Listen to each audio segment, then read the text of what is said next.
आज गणेश चतुर्थी है और इस मौके पर पूरे देश में धूमधाम से गणेश उत्सव मनाया जा रहा है, लेकिन इस बार कर्नाटक का गणेश महोत्सव चर्चा में है।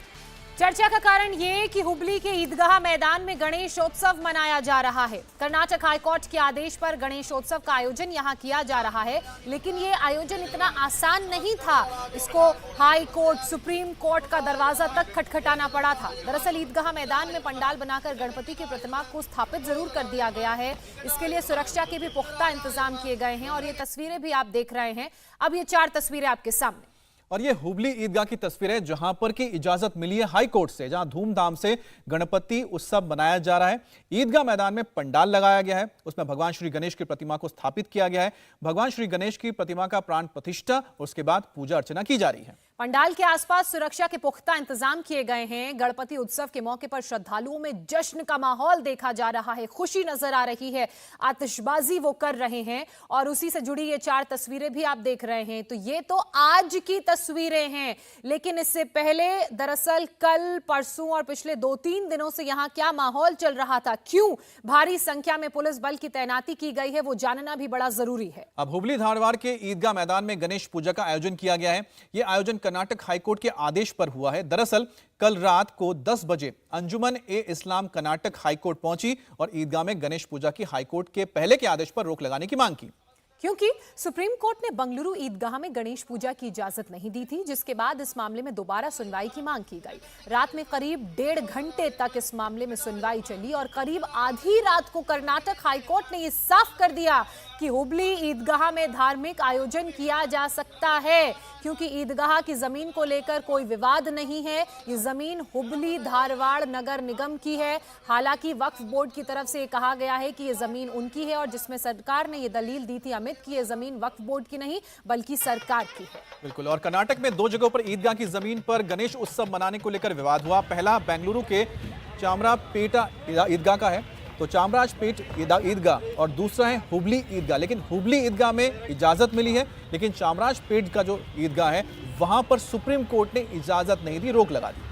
और दोनों जगहों पर गणेश पूजा की अब क्योंकि अनुमति मिल गई है, क्योंकि जब सुप्रीम कोर्ट ने इस पूरे मामले में हाई कोर्ट को आगे सुनवाई करने के लिए कहा, तब हाईकोर्ट की तरफ से इस मामले में इजाजत दी गई। कर्नाटक हाईकोर्ट के आदेश को वक्फ बोर्ड ने सुप्रीम कोर्ट में चुनौती दी। सुप्रीम कोर्ट में पहले 2 जज की बेंच में सुनवाई हुई, बाद में 3 जजों की बेंच में सुनवाई हुई, जिसमें सुप्रीम कोर्ट ने कर्नाटक हाईकोर्ट के फैसले पर रोक लगाते हुए बेंगलुरु ईदगाह में यथास्थिति बनाए रखने का आदेश जारी किया। यानी कि बेंगलुरु ईदगाह में गणपति उत्सव की इजाजत नहीं मिली। सुप्रीम कोर्ट के फैसले के बाद हुबली ईदगाह को लेकर अंजुमन ए इस्लाम ने कर्नाटक हाईकोर्ट में याचिका दाखिल कर फैसले पर पुनर्विचार करने की मांग की, जिसे अदालत ने खारिज कर दिया। अब हुबली ईदगाह में गणेशोत्सव की तैयारी पूरी कर ली गई है, प्राण प्रतिष्ठा प्रतिमा की कर दी गई है और उत्सव मनाया जा रहा है।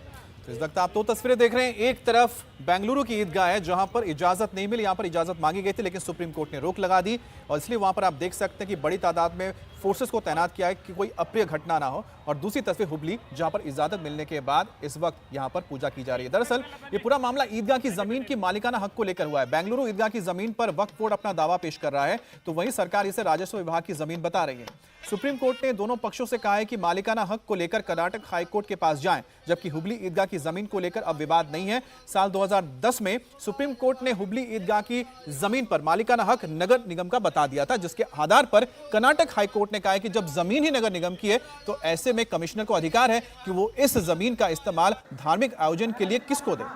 तो ये 2 अलग-अलग मामले हैं। गणेश उत्सव को लेकर, गणेश पूजा को लेकर 2 अलग-अलग जगहों पर, एक बैंगलोर, दूसरा हुबली। बैंगलोर में इजाजत नहीं मिली है और वहीं की तस्वीरें आप देख रहे हैं, जहां पुलिस की भारी सुरक्षा के बीच ये सुनिश्चित किया जा रहा है कि यहां पर माहौल तनावपूर्ण ना हो। बेंगलुरु ईदगाह में गणेशोत्सव को लेकर सुप्रीम कोर्ट में सुनवाई हुई। सुप्रीम कोर्ट ने गणेशोत्सव मनाने की मंजूरी देने से इनकार कर दिया। कोर्ट ने कहा कि ईदगाह मैदान में यथास्थिति बरकरार रहेगी। वक्फ बोर्ड का कहना है कि ईदगाह मैदान उनकी प्रॉपर्टी है, यानी कि वक्फ बोर्ड की। और पिछले 200 साल से इस मैदान पर सिर्फ रमजान और बकरी ईद को ही नमाज होती है। ऐसे में अब यहां गणेशोत्सव की परमिशन देना सही नहीं होगा। कोर्ट में इस मुद्दे पर जबरदस्त बहस हुई। वक्फ बोर्ड और मुस्लिम संगठनों की तरफ से कपिल सिब्बल और दुष्यंत दवे जैसे वकील थे, तो सरकार की तरफ से मुकुल रोहतगी और सॉलिसिटर जनरल ने बहस की। दोनों पक्षों की दलील सुनने के बाद सुप्रीम कोर्ट ने कहा कि ईदगाह मैदान में जैसा चलता आ रहा है वैसा ही रहने दें। सुप्रीम कोर्ट ने ये साफ कर दिया है कि इस ईदगाह मैदान चामराजपेट के जहां पर मैं खड़ा हूं, वहां पिछले 200 साल में जो चीज़ें नहीं हुई वो अब भी नहीं होंगी।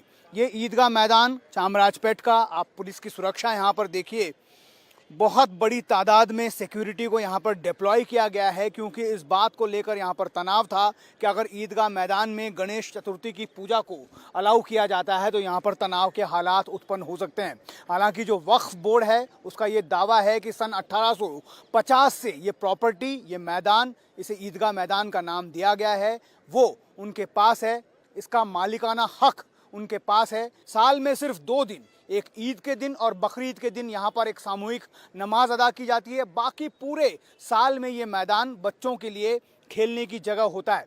बीबीएमपी का यही कंटेंशन था।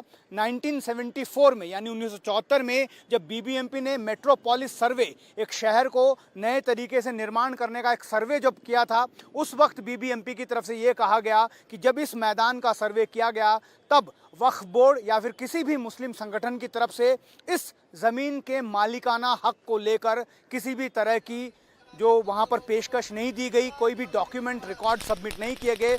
और चूंकि सरकार के रिकॉर्ड्स में, रेवेन्यू डॉक्यूमेंट्स में इसे एक खेल का मैदान बताया गया, इसीलिए बीबीएमपी ने इस पूरे मैदान को अपने अधिकार क्षेत्र में ले लिया। लेकिन अब जो है पूरा मामला एक बार फिर सुप्रीम कोर्ट में जाने के बाद आज की एसटीसी को यहाँ पर मेंटेन किया जाएगा, ये कहा गया। लेकिन टाइटल सूट जो है कि ये ज़मीन, ये 2.1 एकड़ जो ज़मीन आप मेरे आसपास देख रहे हैं, इस ज़मीन पर मालिकाना हक आखिर किसका है, इस बात की लड़ाई को अब दोनों ही पक्षों को हाईकोर्ट के सामने लड़ना होगा।